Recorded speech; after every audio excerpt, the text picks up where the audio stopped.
You're on a mission to lose 10 pounds, 20 pounds. You step on the scale and it says that after 2 weeks of working out and dieting, it says you lost 1 pound. So you're like, all right. I'm gonna go hard for the next 2 days. I'm gonna just drink water. You drink water for the next 2 days. You exercise as hard as you can. You step on the scale and it says you gained 1 pound. What the heck?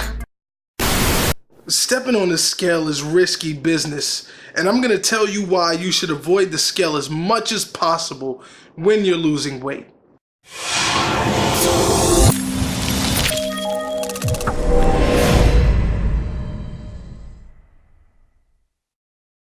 Yo, it's KurtMacFit LifeSkulpt. How y'all doing? I'm doing good. Thanks for asking. Welcome back. Listen, if this is your first time seeing me, we are a group of fit-minded individuals working together to become the best versions of ourselves. So if that sounds like you, if you're into working out, if you're on a mission to lose weight, gain muscle, then go ahead and hit that subscribe button and hit that notification bell so you don't miss anything. The scale is the enemy most of the time. You should not rely on the scale as a measurement of your success. Why? Because it lies. It tells dirty little lies. I'm telling you, it does.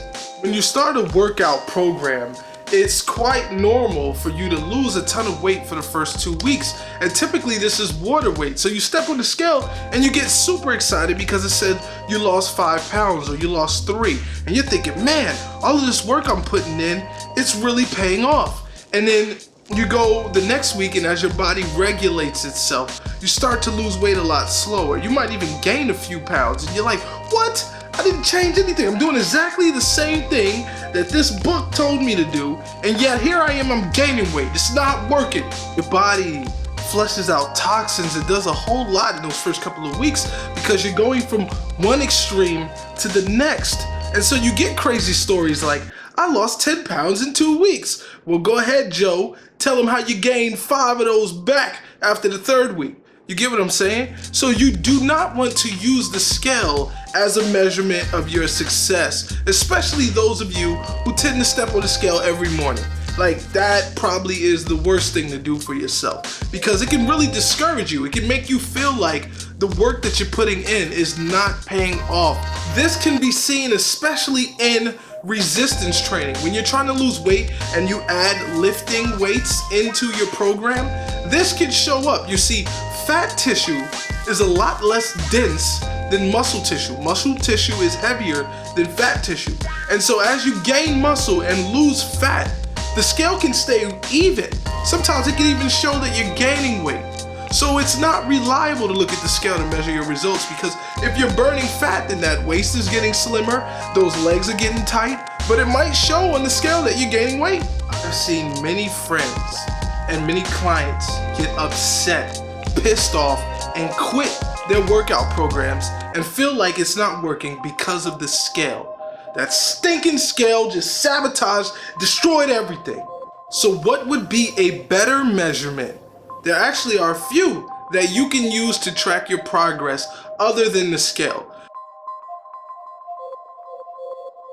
These 4 examples that I'm about to give you can be used as concrete evidence that you're getting results. Number 1, baseline workouts. What that means is you're going to do a workout at the beginning of your training program or your diet, one that you can do at the end of every week. You're going to use this workout to measure your performance. For example, let's say you were to run on a treadmill, you run a mile, and you try to run a mile as fast as you can.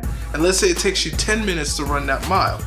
Each week, at the end of the week, run that mile and try to get less than 10 minutes. And as you go and go and go, you'll receive more feedback on whether or not you're actually getting fit, whether or not your workout program is working for you. Number 2, it's probably the best one, it's gonna be measurements. You wanna get yourself a tape measure, you wanna measure your arms, your legs, your waist, your thighs. Measure yourself at the end of 2 weeks, at the end of a month. And this is probably the most accurate way to find out if you're losing weight, because as you lose that weight, those arms are gonna get smaller, that waist is gonna get smaller, and having a tape measure can help you identify that right away, even if you can't see it.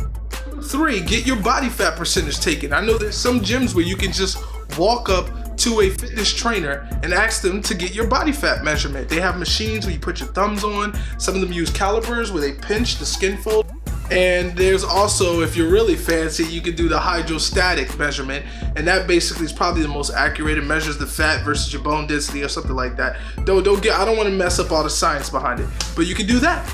For it's super simple. Just pay attention to how your clothes are fitting. You know that pair of jeans that you couldn't fit into like a month ago? Like, try them on. See how your clothes are fitting. Also, pay attention to how your body looks. I know typically we see ourselves every day, so it's really hard for us to see the results that we're getting.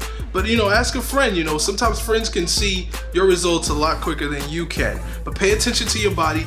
Pay attention to how your clothes are fitting. Those 4 measurements are way more accurate than stepping on the scale, that dang scale.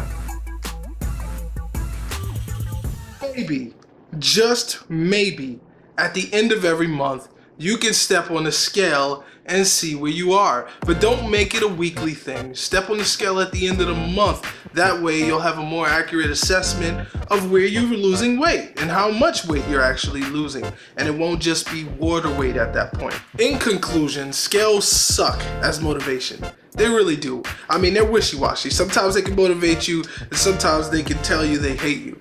And that's just the reality of it. So try not to use the scale to measure your progress. I hope this has helped you. I hope that you do not fall victim to the scale and that you continue your workout program, continue to push through. If this has helped you, go ahead and give it a thumbs up.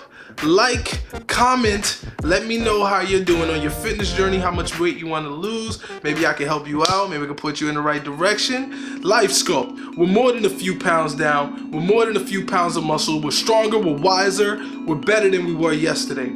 Fit mind, fit body. This is KurtMacFit. I love y'all. I'm out.